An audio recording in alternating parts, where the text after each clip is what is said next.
বন্ধুরা, আমাদের রূপায়ণ নমেজ ব্লগ চ্যানেলে তোমাদের অনেক অনেক স্বাগত আর অনেক ভালোবাসা। আজকে তোমাদের সামনে আমি নিয়ে এসেছি একটা মাছের রেসিপি। আজকে রুই মাছ দিয়ে তোমাদের ঝাল করে দেখাবো, বা তোমরা এটা কালিয়াও বলতে পারো। তবে খুব সহজ পদ্ধতিতেই করে দেখাবো। তোমাদের হাতের সামনে যে জিনিসগুলো সব সময় থাকে সেই জিনিসগুলো দিয়েই এই ঝালটা তৈরি করব।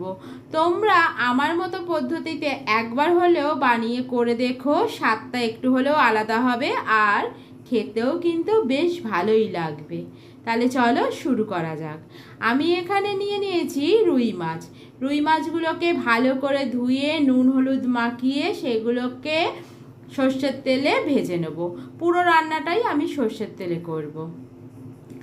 আর এখানে দেখিয়ে দিই ঝালটা করার জন্য কি কি লাগবে। এখানে আমি পেঁয়াজ কুচি নিয়েছি, টুকরো করে কেটে রাখা আদা নিয়েছি, এখানে টুকরো করে পেঁয়াজ কেটে নিয়েছি, আর কাঁচা লঙ্কা। এই তিনটেকে আমি একটা পেস্ট বানাবো, মানে টুকরো করে কেটে রাখা আদা, পেঁয়াজ আর কাঁচা লঙ্কা দিয়ে। আর দেখো নিয়ে নিয়েছি রসুনের পেস্ট, আর সঙ্গে নিয়ে নিয়েছি টমেটো। তাহলে চলো আগে আমরা পেস্টটা তৈরি করি, ততক্ষণ মাছগুলোও ভাজা হয়ে যাবে আর আমার পেস্টটাও তৈরি করা হয়ে যাবে। তাহলে দেখো একটা মিক্সার জারের মধ্যে আমি নিয়ে নিয়েছি টুকরো করে কেটে রাখা পেঁয়াজ, আদার টুকরো আর কাঁচা লঙ্কা। এই তিনটেকে দিয়েই আমি একটা সুন্দর পেস্ট তৈরি করে নেব।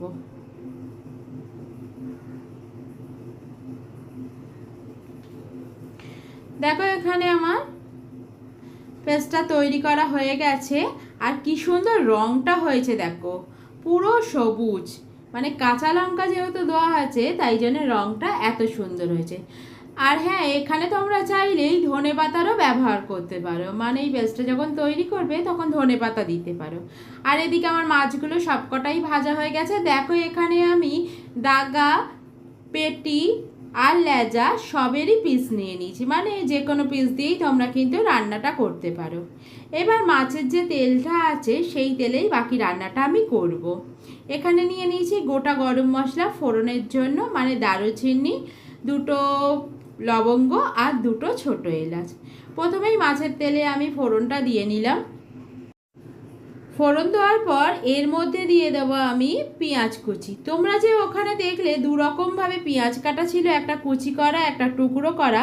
টুকরো করাটা তো আমি পেস্ট করে নিয়েছি। এবার এই যে পেঁয়াজটাকে কুচি করে রেখেছিলাম সেটা এই তেলের মধ্যে আমি দিয়ে একটু ভেজে নেব, মানে একটু লাল লাল করে নেব।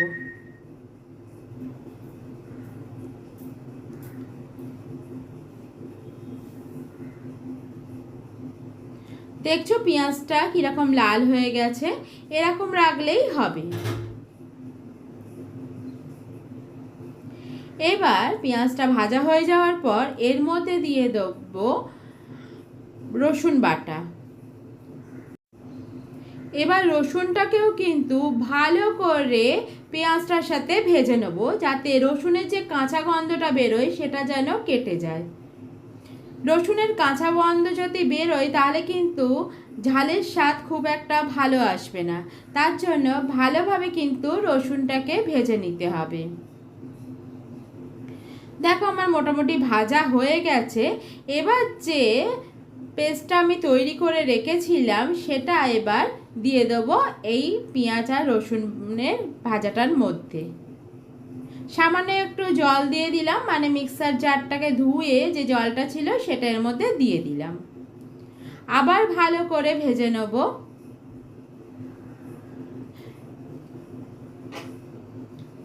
এর মধ্যে কিন্তু আমি খুবই কম মশলা ব্যবহার করেছি, মানে গুঁড়ো মশলার ব্যবহার কিন্তু আমি খুবই কম করেছি।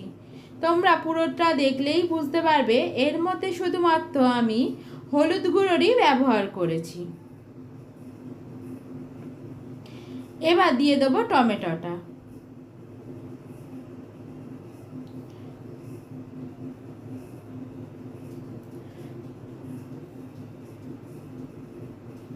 অল্প করে এর মধ্যে নুন দিয়ে দেবো যাতে টমেটোটা গলে যায়।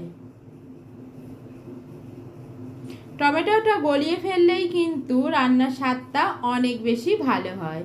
এবার দেখো, যেরকম তোমাদের বললাম এর মধ্যে গুঁড়ো মশলার ব্যবহার আমি খুবই কম করেছি, সেরকমই আমি শুধুমাত্র হলুদের ব্যবহার করলাম, মানে এখানে হলুদটা দিয়ে দিলাম।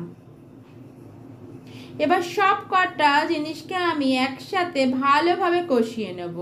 তোমরা চাইলে এখানে ঢাকা দিয়েও মশলাটাকে কষিয়ে নিতে পারো। মশলা থেকে তেল ছাড়া পর্যন্ত এরকম ভালো করেই কষিয়ে নিতে হবে। দেখো এখানে মোটামুটি আমার তেলটা কিন্তু ছেড়ে এসছে। এবার এই সময় মিশিয়ে দেব গরম জল। রান্নায় কিন্তু অতি অবশ্যই গরম জলের ব্যবহার করবে, তাতে স্বাদটা কিন্তু অনেক ভালো হয়।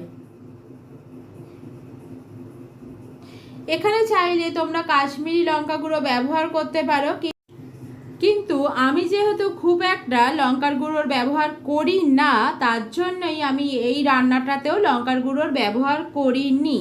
তোমরা কিন্তু চাইলেই করতে পারো, তবে এইভাবে শুধুমাত্র কাঁচা লঙ্কা দিয়ে তোমরা একবার ঝালটা করে খেয়ে দেখে কমেন্টে আমাদের জানিও যে কীরকম লাগলো। এবার পরিমাণ মতো নুন দিয়ে দিলাম আর সামান্য চিনি দিয়ে দেবো, মানে স্বাদটাকে ব্যালেন্সের জন্য। দেখো এবার কিন্তু জল যেটা মিশিয়েছিলাম সেটা কিন্তু ফুটে গেছে, মানে আমাদের ঝোলটা ফুটে গেছে। এবার এর মধ্যে মাছগুলোকে ছেড়ে দেব। রেসিপিটা যদি তোমাদের ভালো লাগে তাহলে অবশ্যই লাইক কমেন্ট শেয়ার করে দেবে, আর আমাদের চ্যানেলটাকে সাবস্ক্রাইব করে দিয়ে আমাদের পাশে থাকবে। তাহলে রান্নাটা পুরোটাই ভালোভাবে দেখে আমাদের কিন্তু অবশ্যই কমেন্ট করে জানাবে কেমন লাগলো। ভালো করে মাছগুলোকে ঝোলটার সাথে মিশিয়ে দেব।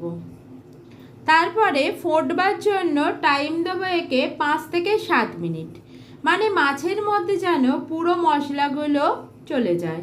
দেখো আমাদের ঝালটা একদম রেডি। তাহলে বন্ধুরা টাটা।